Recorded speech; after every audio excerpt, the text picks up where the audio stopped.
안녕하세요. 안녕하세요. 홍보팀 남상부 과장입니다. 마케팅팀 양동희 부장입니다. 예, 부장님, 오늘 나눠볼 주제는 어떤 건가요? 네, 오늘 주제는 내 집 마련을 위한 부동산 재테크인데요. 우리 직원들, 특히 20, 30대 젊은 직원들이 주로 공감할 수 있는 내용으로 구성해 보았습니다. 예, 요즘 투자 열풍이 불어서 많은 직원들이 주식, 부동산에 대한 관심이 그 어느 때보다도 뜨거운 것 같습니다. 하지만 부동산에 재테크한다는 것은 조금 다른 차원의 어려운 것 같은데요. 네, 맞습니다. 부동산 재테크를 위해서는 정보도 수집해야 되고 시간 투자도 만만치 않습니다. 또 무엇보다도 투자 금액, 즉 목돈이 필요하기 때문에 특히 20, 30대 젊은 직원들 같은 경우에는 본인 힘으로 종잣돈을 마련하는 것이 상당한 부담이 됩니다. 그럼 이제 내 집 마련이나 부동산 재테크를 위해서는 먼저 종잣돈을 마련해야 되는데요. 본인이 모아둔 자금과 가능하다면 부모님 찬스를 받을 수도 있겠지만 그렇지 않은 경우에는 특별한 방법보다는 생활에 필요한 지출을 줄이는 방법인데요. 대표적으로 자동차 구입 같은 걸 미룬다든지 하는 방법이 있겠죠. 예, 또 젊은 직원들이 애완동물도 많이 키우는데 거기에 대한 지출도 상당하고요. 또 조금 더 극단적으로 가면은 결혼을 늦추는 방법도 네. 있을 것 같아요. 예. 한편으로는 이제 거주 비용을 줄이는 방법이 있겠습니다. 요즘 전월세 가격이 많이 오르고 있죠. 그래서 그런 방법 중에는 공공지원 민간임대라든지 공공임대, 또 역세권 청년주택 같은 방법을 생각해 볼 수 있겠는데요. 특히 공공지원 민간임대 같은 경우에는 아파트 청약을 중장기적으로 준비하시는 분들한테는 상당히 좋은 상품인데요. 보통 8년에서 한 10년까지 거주하면서 임대료 상승도 일정 부분 제한이 돼 있기 때문에 안정적으로 이용하실 수 있고, 또 아파트 수준도 임대 아파트지만 굉장히 분양 아파트에 가까운 그런 좋은 상품입니다. 두 번째로는 기본적으로 부동산 정책이나 이 세금 제도 같은 것들을 수시로 공부를 해야 됩니다. 특히 이번 정부에서는 25번의 부동산 정책이 나왔고, 또 관련 세금 제도도 상당히 복잡해서 자주 그렇게 들여다보셔야 될 것 같고요. 또 다양한 정보 수집을 또 해야 될 것 같습니다. 평상시에 경제신문이나 관련된 서적 같은 걸 읽는 것도 중요하지만 요즘에는 투자 카페나 블로그, 그렇죠. 유튜브 영상 이런 것들이 많이 있기 때문에 현지 답사 같은 거 하기 전에도 이제 공부를 틈틈이 하셔야 될 것 같습니다. 예, 그렇게 이제 정리를 하자면은 첫 번째는 이제 종잣돈을 모아야 된다. 두 번째는 부동산에 대한 공부는 필수다. 그렇죠. 이렇게 정리할 수 있겠네요. 예. 예, 자, 그럼 내 집 마련을 위해서는 어떤 전략을 세워야 되나요? 내 집 마련을 할 때에는 거주와 투자가 동시에 만족하는지 반드시 두 가지 관점에서 생각해야 될 것 같습니다. 왜냐하면 내가 당장 살기에는 불편함이 없고, 그렇죠. 또 내가 가진 자산 수준에 이 정도면 적당하겠지 하고 생각하고, 유망하거나 중심 지역이 아닌 곳에, 보통 B급지나 C급지라고 저희들이 표현하죠. 그런 곳에 아파트를 사게 되면 나중에 이제 시간이 지나서 다른 지역은 집값이 많이 올랐는데 내가 집은 그쵸. 많이 안 오르는 경우들이 있거든요. 아마 똘똘한 한 채라는 말을 많이 들어보셨을 텐데요. 근데 여기서 특히 우리 집이 없는 우리 우미 직원분들이 반드시 알아야 될 것이 있습니다. 예, 뭔가 제일 중요한 것 같은데요. 예, 바로 집을 지금 내가 단기간 내에 구입을 할 것인가, 아니면 차분히 준비를 할 것인가라는 생각을 해보면서 꼭 짚고 넘어가야 될 것이 있는데요. 바로 청약통장입니다. 아, 청약제도요. 예, 그렇습니다. 결론적으로 말씀을 드리면 아직 주택을 구입하지 않은, 특히 한 번도 분양권이나 주택을 가져보지 않았던 20, 30대 분들이라면 꼭 청약제도를 공부해서 내가 청약 점수가 몇 점이나 되고 앞으로 어떤 청약 전략으로 준비를 해서 언제쯤 공급되는 아파트를 분양을 받을 것인지를 반드시 체크해야 됩니다. 이때 한국부동산원 청약홈 사이트나 또는 주택 공급에 관한 규칙 같은 걸 한번 살펴보시고, 또 잘 이해가 안 되신다면 인터넷 검색이나 또 주위에 저희 회사에 잘 아는 직원분들한테 물어보시면 될 것 같아요. 그래서 먼저 청약제도에는 특별 공급과 일반 공급이 있는데요. 일반 공급은 많이들 아실 텐데요. 청약 가점제라고 하죠. 그래서 무주택 기간, 청약 통장 가입 기간, 부양 가족 수로 산정을 해서 총 84점 만점으로 되어 있습니다. 앞서 말씀드린 청약홈 사이트에 가보시면 본인 점수를 확인할 수가 있고요. 근데 제가 이 분양 업무를 하다 보면 부적격이 꽤 많이 발생을 맞아요. 하는데요. 예를 들면 무주택 기간 점수를 산정을 할 때 만 30세 이상 또는 혼인신고일 중에서 빠른 날부터 계산을 하거든요. 근데 이제 실수로 시작일을 뭐 태어날 때부터로 계산하는 분들이 계신다든지 그래서 좀 어이없는 부적격이 자주 나옵니다. 다음은 특별공급인데요. 잘 모르신 분들이 많아서 좀 더 자세히 설명을 드리면요. 특별공급도 종류별로 아파트 배정 물량이 각각 다릅니다. 민영주택의 경우에는 일반적으로 기관 추천이 10%까지, 다자녀도 10%까지, 신혼부부가 20%까지, 노부모 부양이 3%까지, 또 생애 최초가 공공택지에서는 15%까지, 민간택지에서는 7%까지 가능해서 공공택지는 총 58%까지, 민간택지는 총 50%까지 특별공급 물량입니다. 그리고 공공분양 같은 경우에는 최대 85%까지 특별공급 물량이 배정이 되기 때문에 상대적으로 일반 분양 물량이 굉장히 적습니다. 아, 정말 일반 분양 물량이 적네요. 예. 그런데 지난 2월 4일 정부 정책이 발표되었는데요. 이번 대책으로 공급되는 아파트들은 전용 면적 85제곱미터 이하 공공분양 같은 경우에는 일반 공급 물량을 50%까지 확대하기로 했고 또 그 중에서 30%는 추첨제를 적용하기로 해서 점수가 낮은 분들 중에서 3년 이상 무주택 세대들은 청약을 노려볼 수 있겠습니다. 또 여러 특별공급 종류들을 중요한 포인트 위주로 한번 설명을 드려보면 먼저 신혼부부 특별공급은 혼인기간이 7년 이내 또 혼인신고일로부터 계속해서 무주택 세대 구성원이어야 되고요. 또 세대별로 월소득이 조건별로 도시근로자 가구원 수별 월평균 소득 이하여야 합니다. 특히 경쟁이 있을 경우에는 자녀가 많을수록 유리하기 때문에 통상적으로 인기 있는 단지들은 최소한 자녀 수가 2명에서 3명 이상 돼야 당첨을 기대할 수가 있을 거고요. 다음은 생애 최초 특별공급인데요. 세대원 전체가 과거에 한 번도 주택을 소유하지 않았다면 반드시 자격을 확인해 보셔야 되는데요. 그런데 분양권을 구입하신 분들이 조건에 따라서 18년도 12월 11일부터는 분양권도 주택으로 간주되는 경우가 대다수이니까 꼭 확인하셔야 될 것 같습니다. 생애 최초 특별공급에서 청약통장은 민영주택과 공공주택이 약간 다르고 월평균 소득 기준도 민영주택과 공공주택이 약간 다르니 확인해 보셔야 될 것 같고요. 또 혼인 중이거나 자녀가 있으면 되고요. 근로자 또는 자영업자로서 5년 이상 소득세를 납부해야 됩니다. 이 생애 최초 특별공급은 자격만 해당이 되면 추첨으로 뽑기 때문에 자녀가 적을 경우에는 앞서 설명한 신혼부부 특별공급보다는 생애 최초 특별공급 자격이 된다면 생애 최초 특별공급으로 전략을 세워보는 것도 좋을 것 같습니다. 네, 이 두 가지 다 해당되시는 분들은 잘 고민해봐야 될 것 네, 같네요. 그렇습니다. 특별공급은 기회가 한 번밖에 없기 그쵸, 때문이니까요. 또 이외에도 통상 기관 추천이라는 것이 있는데요. 국가유공자라든지 보훈 대상자, 장애인, 철거민 등과 같은 특별한 자격에 대해서 부과가 되죠.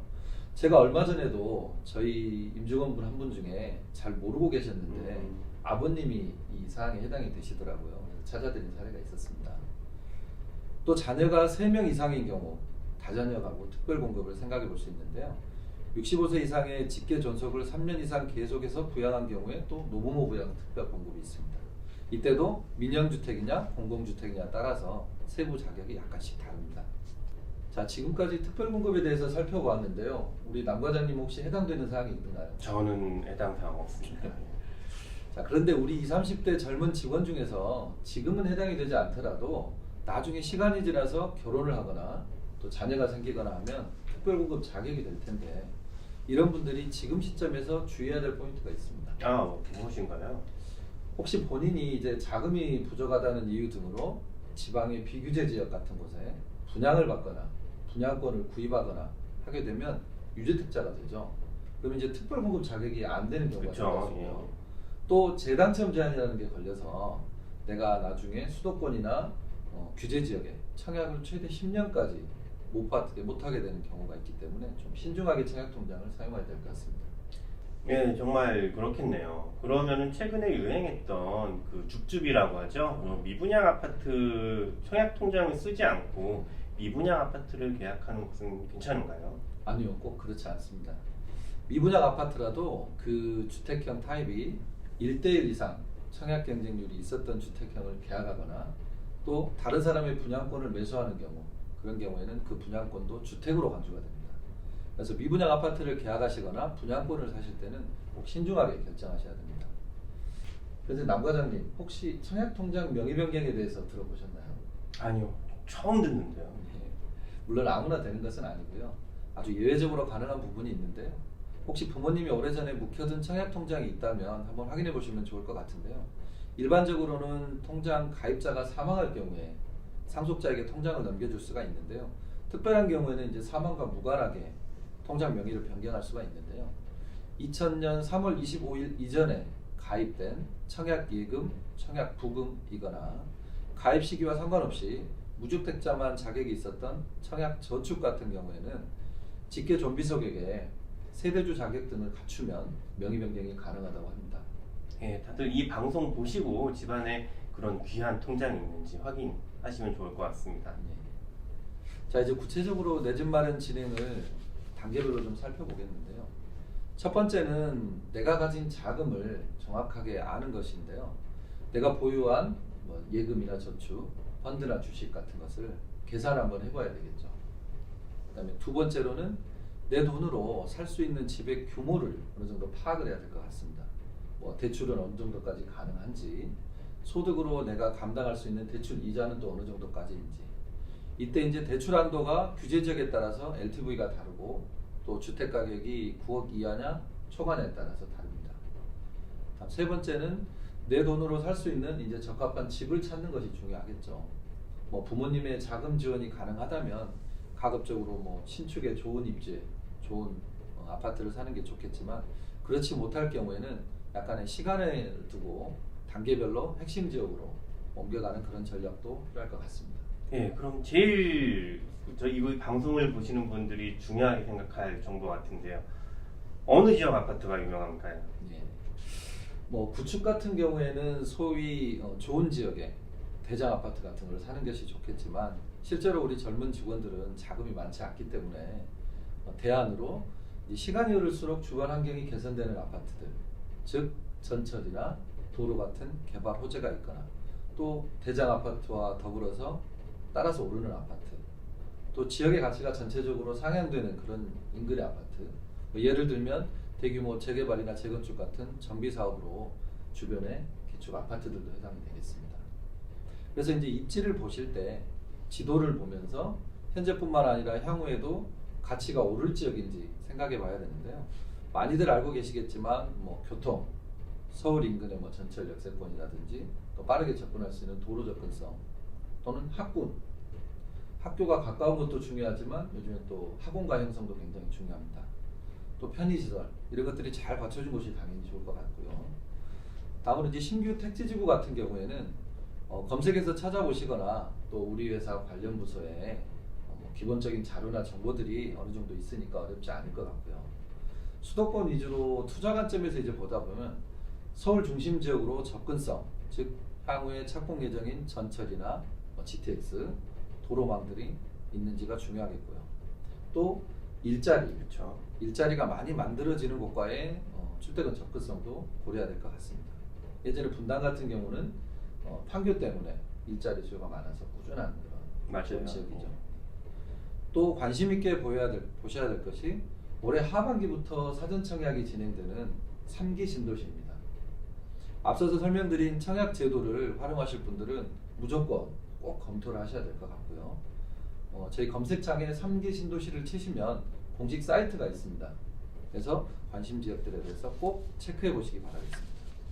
예, 지금까지 내용을 정리해 보자면 유망 지역을 딱 꼽아서 말할 수는 없지만 부동산 전문가들의 책이나 영상을 꼭 공부를 하시고요. 관련된 개발 호재도 찾아봐야 되고요. 또 저희 회사에 이런 부분에 대해서 지식을 가진 직원들이 굉장히 많습니다. 이런 분들께 자문도 구하고 관심 지역이 진짜로 생긴다면은 직접 찾아보기도 하고 스스로 공부하는 노력이 제일 중요할 것 같습니다. 다음 주제는 상승기와 하락기에서 전략은 다르게 하라라는 것인데요. 아파트 시장도 상승기가 있고 하락기가 있는데요. 각기 시장 상황에 맞는 그런 구입 전략을 짜셔야 될 것 같습니다. 지금은 약간 상승기 같은데요. 상승기는 어떻게 해야 되나요? 네, 보통 상승기에 나타나는 일반적인 현상은 매물이 부족하다든지 또 매수 대기자들이 이 기회를 놓칠까봐 조바심이 나게 되고 또 부동산 중개업소에 가보면 이 매물을 놓치면 기회가 없다라고 네. 이렇게 사람들을 불안하게 만드는 경우들이 있습니다. 이제 이럴 때 여러분들이 기억해야 할 점들을 한번 짚어보면, 첫 번째, 과거 시세에 너무 연연해하면 조금 곤란할 것 같아요. 두 번째, 판단은 신중하게, 행동은 빨리 해라 라는 거고요. 또 세 번째, 상승장에서는 일시적 1가구 2주택 양도세 비과세 전략을 활용하는 것도 좋을 것 같습니다. 쉽게 말하면 장기적으로 이렇게 계단식으로 예. 집을 좋은 지역으로 옮겨 타는 거죠.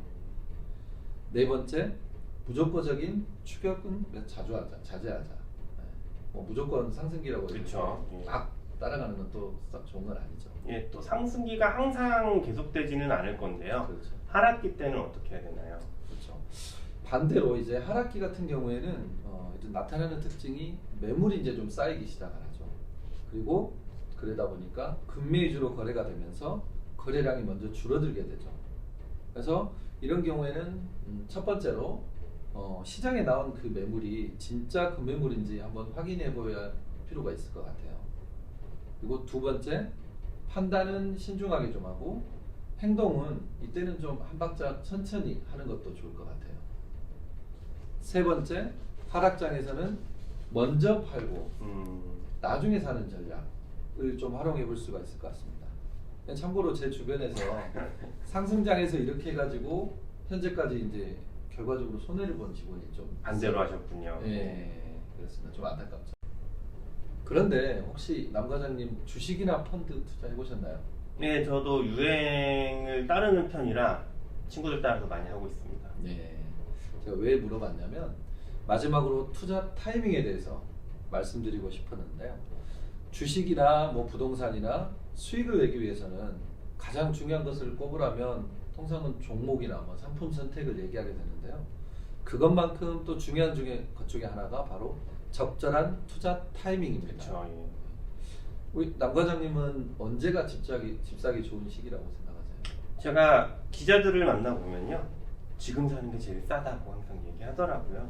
근데 보통은 무릎에서 사서 뭐 어깨에서 팔라 이런 얘기가 있잖아요. 그렇죠. 뭐 그것도 맞는 말이죠. 근데 이제 그렇게 할 수 있으면 굉장히 성공한 투자가 그렇죠. 되겠죠. 예. 근데 이제 그게 쉽지 않은 이유가 부동산은 심리 싸움이라는 말을 종종 합니다.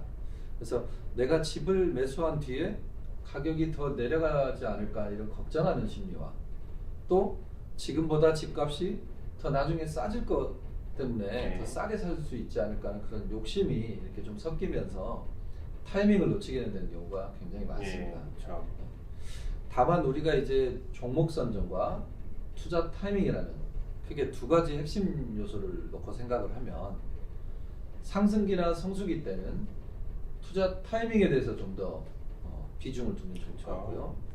하락기나 비수기에는 종목을 선정하는 거에 좀 더 비중을 주는 투자가 좀 더 유리할 것 같습니다. 이제 결국 아파트라는 것이 뭐 바닥이라고 하죠. 저희가 아파트 먼지가 바닥이다. 네, 그렇죠. 이런 것들은 누가 알려주지도 않고 또 나중에 바닥을 찍고 상승을 해야 이제 바닥이라는 게 그렇죠. 확인이 예. 되죠. 그래서 평상시에 관심객들을 쭉 선정을 해서 또 지역의 시세 흐름을 꾸준히 체크하다 보면 또 가치 있는 그런 단지들을 남보다 먼저 그래서 선점하는 게 굉장히 필요할 것 같습니다.